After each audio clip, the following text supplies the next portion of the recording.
welcome to another Looking at Stuff video. I know it's been a while. I was actually on vacation out of the country back in Canada, so I was not able to make any videos, but look at that. It's the Magic Sketchbook. So I'm going to make a video today on something that I actually didn't think I was going to do a video on, but someone specifically requested it. So that is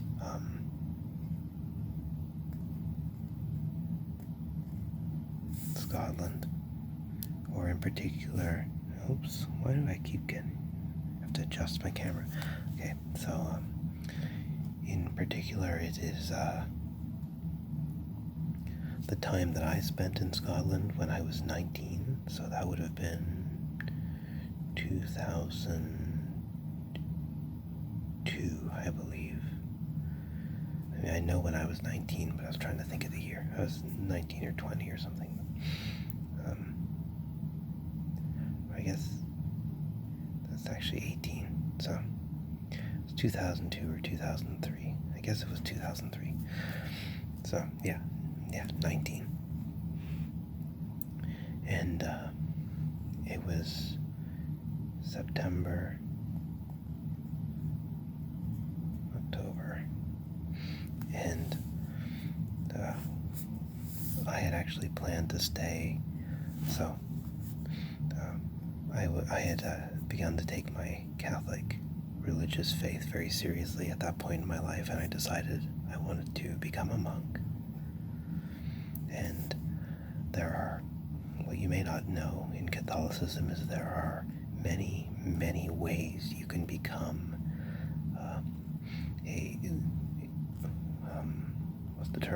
a religious person. Ways you can dedicate your life to God, right? You can become a monk without becoming a priest, and then you're just a brother. I mean, just a brother. That's your title as brother. Or if you become a priest, as father. But you don't have to become a monk. You can also become a friar, or just a more what you call a missionary, like the Jesuits. And there are, I guess you'd say, missionary is probably a better term. So there are many, many ways of doing it. Or you don't have to join. See, these are what's called orders. So that'd be the Order of Saint Benedict. That's a Benedictine monk. Or there's also I forget the abbreviation, but the Franciscans. And that would be a friar, as well as the Dominicans. And the Jesuits are the missionaries par excellence. There are other orders that sprung up, like the Legionaries of Christ, that tried to do what the Jesuits did, but they were weird and failed miserably for many reasons, including their founder being a complete hypocrite. I mean, he tried to present himself as a saint, and he had all these creepy messages that he would send on video that they had to gather together and watch. It's like a cult, and then it turned out he had like women all over that he was sleeping with and having families with and stuff. I don't know. He was not good. Anyway, so there were a lot of different orders, and I had a lot of thinking to do. And a lot of these orders don't want you unless you have a degree, or if you're too young, they don't want you to make that kind of decision. But I was 19 and I was very resolute, so I decided I wanted to find one that I could join as soon as possible. And I figured I'm kind of a quiet guy. That's why I can do these ASMR videos, kind of a quiet guy. So a monk would probably be best suited for me. And there are monasteries in Canada. There's even some in Quebec. There are monasteries in the United States. I visited one early on. It was in Conyers, Georgia.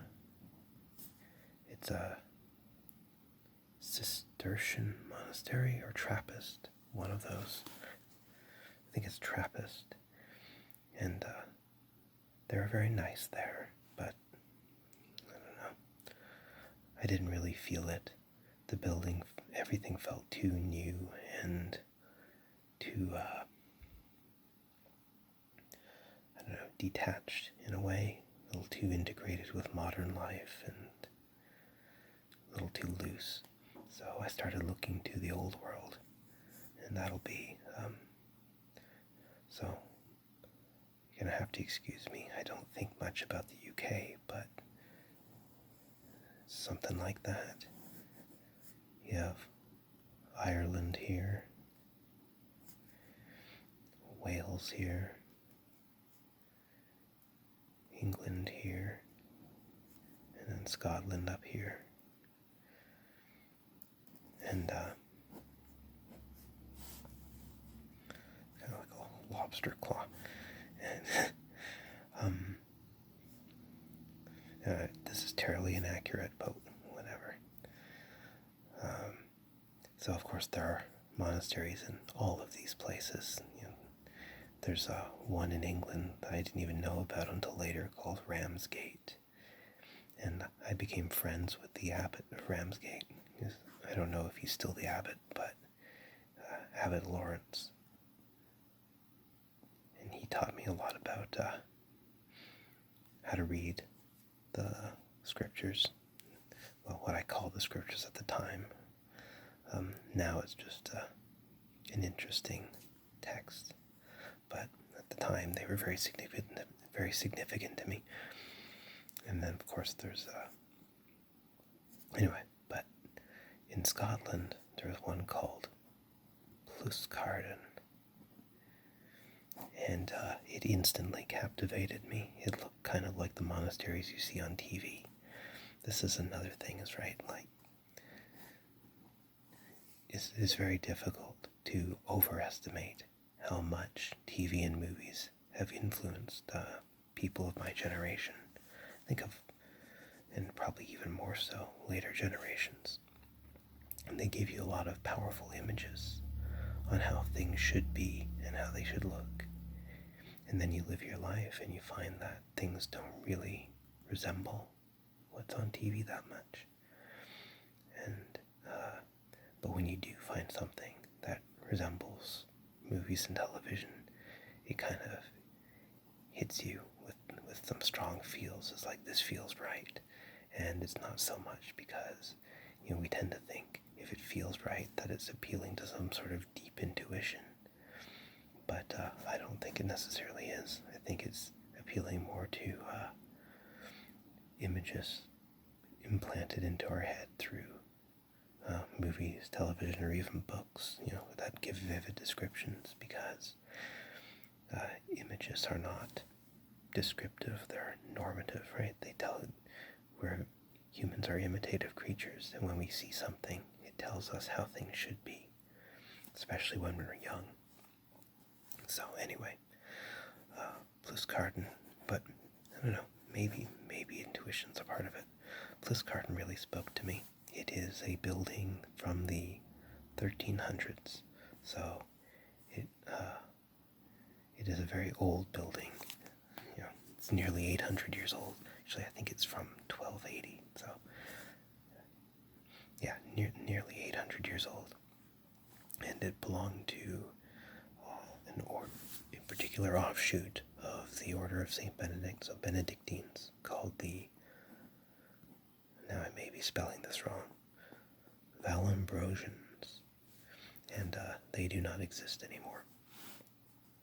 But as part of a special dispensation, because the Vallambrosians wore white, as opposed to the usual color of the OSB, which is black, whoever is in charge, the council, I guess, of abbots, agreed that at Pluscarden, they could continue to wear white. So all the monks there wear white habits, which is unusual. Dominicans wear white, but normally Benedictines wear black. And but I did not wear white. I was a postulant, so I wore gray. And Pluscarden, so you know. So in Scotland, you've probably heard of some cities like Inverness, especially if you've read Macbeth, or I want to say, what is it? Oh, their main city, Glasgow. You've probably heard of Glasgow. Anyway, which is further south, but Inverness is pretty far north, somewhere up around here. And this is a county, I believe, called Moray, and Elgin is a little town to the north of Inverness. So we're getting pretty far north in Scotland. And then around Elgin is where you have Pluscarden Abbey. And it's way out in the country, so it's just fields and fields everywhere. And because it's so far north, it does get pretty cold there. So I was there in September and October, and yes, it was very cold.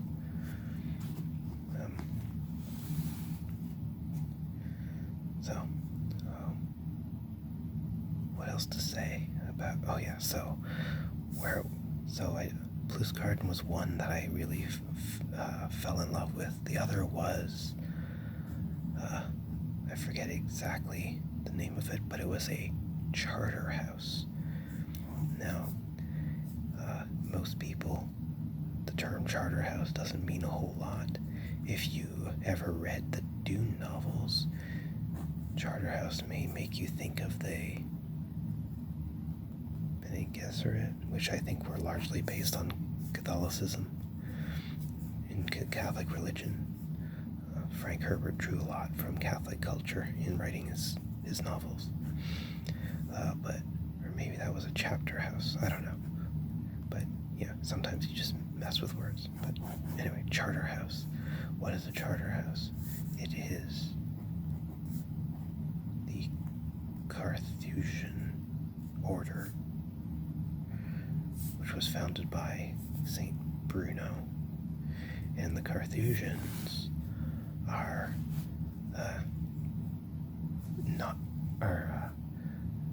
they stand out in the Catholic Church as being the most secluded of all monks. So when you see representations of monks in movies and television where they don't talk to anyone and they're constantly wearing their hoods up and they kind of hide out in their cells, as they're called, rooms, praying and hardly eating, and that's like their whole lives. It's the Carthusian order that they're representing. Other monks in the church, like the Benedictines, are more social, right? I mean, they have gift shops and people visit and they talk to people and they laugh. And when I was there, we actually took a trip to a park near Loch Ness. So, Benedictines can be social. I mean, obviously, the idea is to not be a part of the world, but they're not entirely removed. But the Carthusians are entirely removed. You don't get your family can actually visit you at a Benedictine monastery, but in the Carthusians, you never get to see your family again. You're locked away for life.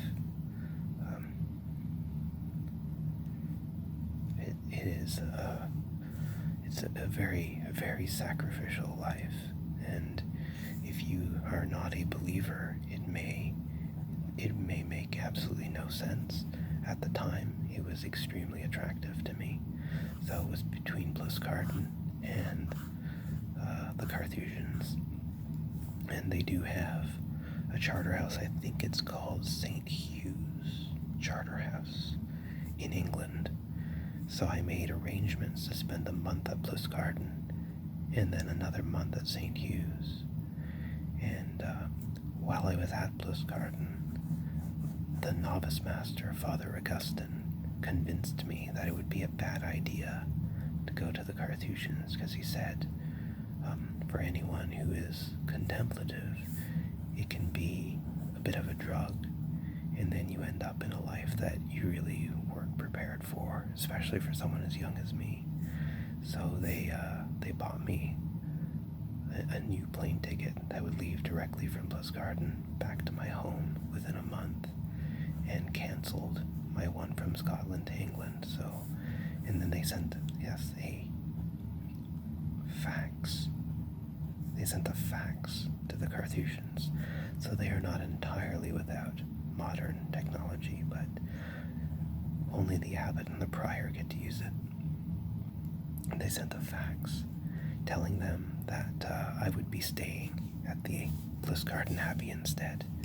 And of course, that was fine with them. They didn't care. But if you are at all interested, look up pictures of the Carthusian charter houses, and you will be awed by these breathtakingly beautiful monasteries and their locations. They're always very isolated, right? There's nothing much around them.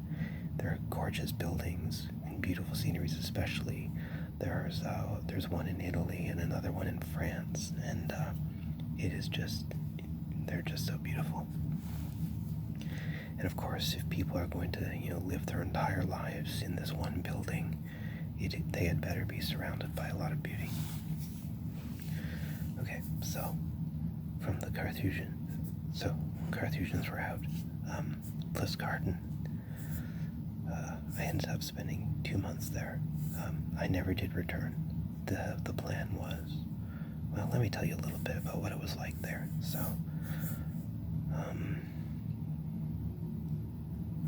what I remember is you enter from here, and then you have a big open area, and there are some pews here where people could sit, and they would do public services in here. I think small ones, but then off of here there was the main church, and there are stalls along each side where the monks would all line up 6 times a day to sing prayers. And they were called, matins. Oh boy, I've forgotten them all. There was no, I've forgotten them. There was 6 of them.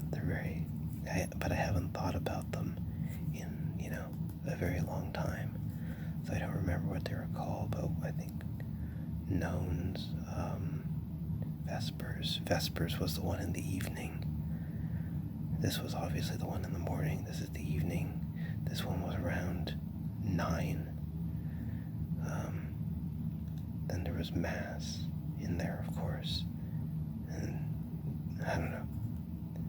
And there was one that was super early. It was at 4 a.m. And I forget what that was called. Matins was the second one. And there was another one after that. And there was 3 just in the morning. Anyway, and this is where the priest who was presiding would be. And then here there was this massive pipe organ. And ordinarily this would be played by some older monk who just knew piano. But one time there was a visiting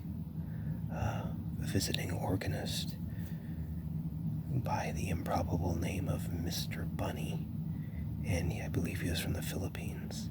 And Mr. Bunny was a whole 4'7". Didn't look very promising, but he sat at the bench of this giant organ, and he started pedaling and plucking on valves, and the most heavenly sound came out of this machine. It's like nothing I'd ever heard before, and it just resounded throughout this vaulted, 800-year-old structure, because this part of the abbey really was still the original architecture. I think this was actually all connected here, so there was no wall there. And so you go out here, and then there would be this stone steps, and these, again, stone steps were the original 800-year-old steps, and they lead upstairs. And up here there was a hallway, and this was mostly reconstructed. So here, and this is made out of wood, and here you had the cells. So the novice master was right off the stairs, and there's actually 2 floors. So this is on the second floor was where the abbot and the prior stayed, and the 3rd floor was where the novice master and the novices and postulants stayed. And I think there were four rooms. So the novice master, then Brother Edgar, who's still there, I believe. His name changed. I forget what it changed to. They always take a name when they take their vows. So, Father Augustine wasn't his first name is not really Augustine. It was something else. And Brother Edgar, his first name was Edgar at the time, but now it's something else. He was from Mexico, and while I was there, he was my best friend. He was flamboyantly gay, and were he not Catholic, he probably would be a drag queen, but instead he gave his life to God. And anyway, and I was here. And then there was another staircase down here, and that led to the main area where you had a long hallway here. And then here you had it was called the calefactory. And a calefactory comes from Latin, cal, meaning heat, warmth, and factory is making, right? So it's the room that makes heat. So it has this giant fireplace here, and the monks all sit around in a circle once every evening, and it's kind of a communal time where you let down your guard and you can just chit chat. So most of the day you spend in prayer. Well, it looks like mating. That's not right. You spend the day in prayer or working in the garden or whatever your task is. But then after some point in the day, you actually have like a little let-down time where we sit around and talk or whatever. And then next to it was, and I think there was like a door that opens here into the garden, right? I mean, the reason monasteries are built in what's called a cloister. So it's like a square where you have a hallway all the way around, and then you have a garden in the middle. That is the classic design of the cloister. And even the charter houses are designed like that. I think the charter houses are sometimes more oddly shaped, but it's the same thing. They're built around a garden. Anyway, so there was a door from the calefactory, I think, leading out to this garden, which I almost never saw. I think I was there twice the entire time. But next to it, you had I forgot the term for it, but the place where you eat in a monastery. And so you walk in here, you have your tea bar here, where it's just ridiculously strong tea. Here you have the kitchen, where you can go in here and go out here, and then you have seating all the way along, and then at the end, one long table where the abbot and the prior sits, and then up here there would be a kind of pulpit type deal, a lectern, where a monk would be selected every meal to step up there and read from a book while everyone eats. that was only during dinner time. During other meals, you just complete silence. And at each table, you'd have 6. And there's a little shelf under the table. And you had your assigned seating. And under that shelf, you had a tub of butter. It's actually margarine, tub of margarine. That was your tub of margarine. Every monk got assigned a tub of margarine. And when it emptied, you'd have to request a new one. And you had a roll that was your napkin. And inside that roll was your spoon and your knife. And that was it. You were responsible for keeping those clean. Oh, and your own bowl. Every monk had their own bowl. And that bowl was used for all your food. That bowl was used to drink your tea. So, as you can imagine, that was enormous quantities of tea. And after you were done your meal, there would be a pitcher of water placed on the table, and you'd pour the water into your bowl, and you'd clean the bowl with your fingers, and then dump it out into a large bowl on the table that would just be for scraps. And then you'd use your napkin to dry your bowl and dry it clean off your utensils. So, man, I haven't remembered that in forever. So,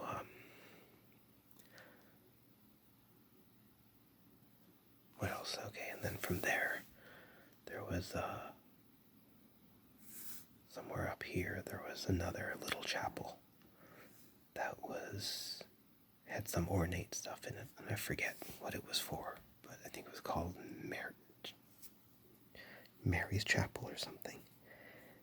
And that would be used on special occasions. And there was some other stuff around. There was a basement where laundry was done. Brother Edgar worked the laundry. And then behind, there were all the fields where there was potatoes. They grew potatoes, Brussels sprouts, zucchinis, pears, plums, apples. They grew all kinds of things there. And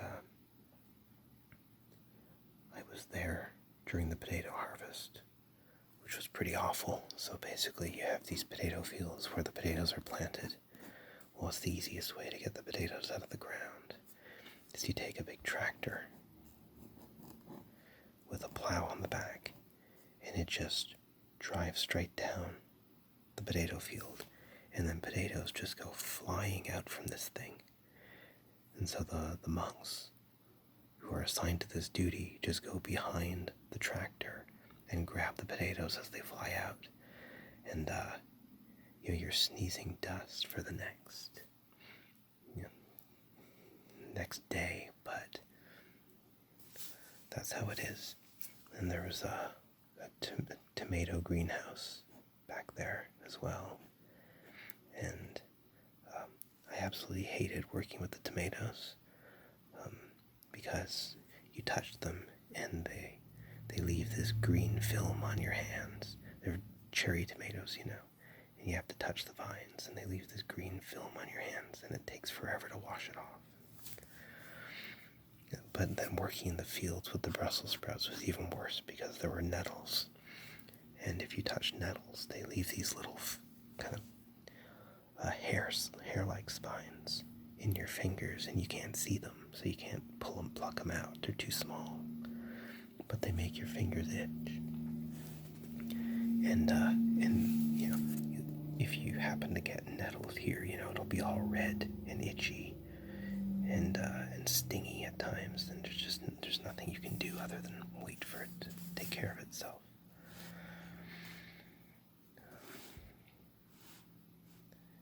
And I think that's about it. Brussels sprouts also was pretty awful because it was usually very cold, and you got a special sprout knife, and and your hands would be freezing while you're trying to shuck these Brussels sprouts, because they don't just pluck them. You have to cut them in a certain way. But yeah, that was my life at Plusgarden Abbey. There are probably other stories to tell about it. I was there 2 months, and it was a pretty great time in my life. I look back on it fondly. There are obviously some things that were difficult about it, and some things that didn't always go exactly the way I planned, right? Sometimes Father Augustine could be pretty mean, but he meant well. And I probably would have stayed, except Father Augustine told me that he thought I should get a degree because I'm pretty smart. That's what he said. I'm not claiming that.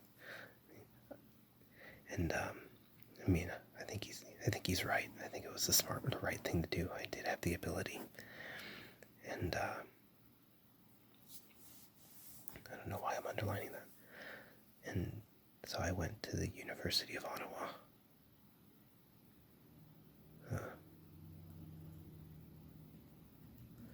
And I studied philosophy, which is normal if you want to go on to study theology and become a priest, which was the plan. So after getting my degree, I was supposed to go back to the abbey, and instead, I just kind of reasoned my way out of my faith. And I don't have any real regrets about that either. It was pretty devastating. It threw my life into upheaval for a few years. I couldn't focus on studies anymore. But no regrets about losing my faith, but also no regrets about following my heart and going to Plusgarden either. Met some truly incredible people there, and I actually have a few pictures, but I forgot to bring them into this room. I'm not going to go get them.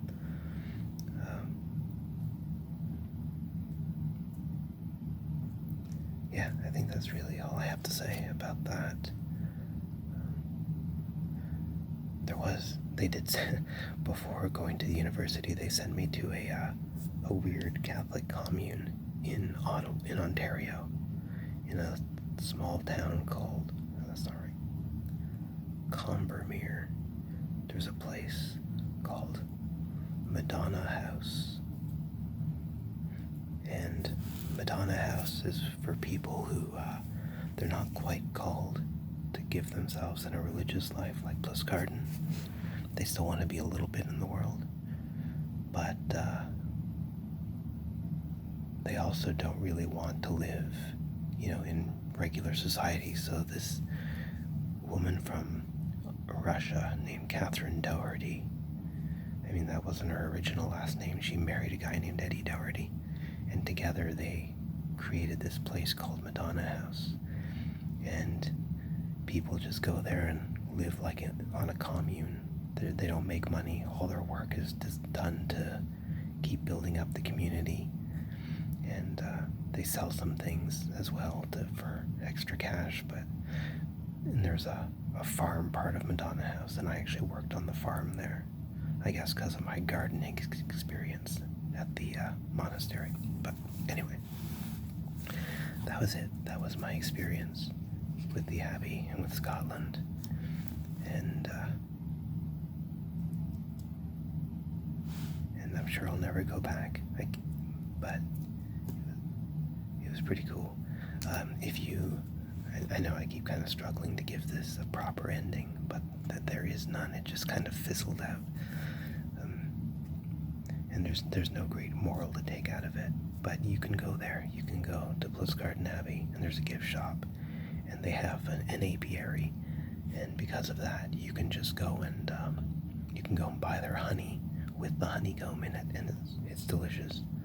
And for that matter, the Abbey in Conyers, Georgia sells incredible fruitcake that's made using peach brandy. Of course it's peach, it's Georgia. And that they all sell something sweet and delicious. Go figure.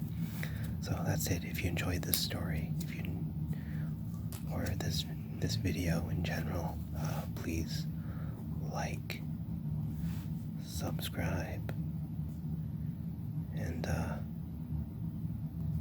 feel free to leave a comment letting me know. And thanks for watching.